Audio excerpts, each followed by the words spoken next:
तो ग्राफ के जो बेसिक पर्पस है simplicity, clarity, boost the analytical skill और साथ में कंपैरिजन करने के लिए ग्राफ दी जाती है फॉर बिगिनर्स के लिए। क्यों?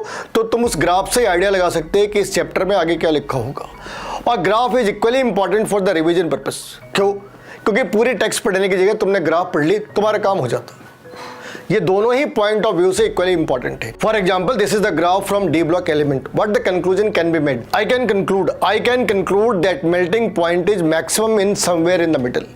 First part. Second part, I can conclude that melting point decreases drastically at the end of the series, whether it's a 3D, 4D और 5D. और मेल्टिंग पॉइंट 3D के अंदर कुछ ज़्यादा ही इरेगुलर है, इंक्रीज कर रही, डिक्रीज कर रही, कांस्टेंट वापस डिक्रीज करेगी। लेकिन ये 4D में इसकी कंसिस्टेंसी मेंटेन है और 5D में तो ये काफ़ी ज़्यादा कंसिस्टेंट है। अब इन चार बातों को पढ़ने के लिए तुम पूरी टेक्स्ट पढ़ो, शायद तुम्हारी नज़र में ये बात ना आए कि 3000 से ज़्यादा इनमें से कितने के मेल्टिंग पॉइंट्स हैं।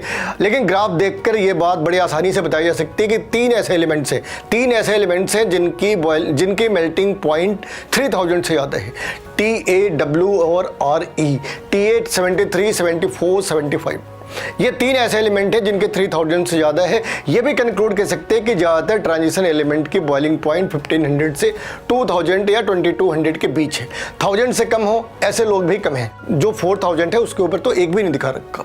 तो इतनी सारी चीज़ें सिर्फ एक ग्राफ को अगर तुमने 20-25 सेकेंड ठंडे दिमाग से नोटिस करा तो इन चीज़ों को आइडेंटिफाई कर सकते हैं। तो ग्राफ को देख के आगे ना बढ़े, ग्राफ के साथ थोड़ा टाइम बिताए, क्योंकि ग्राफ डाटा ये देर के होते हैं ताकि लोगों की साइंटिफिक स्पिरिट, एनालिटिकल एबिलिटी बढ़े।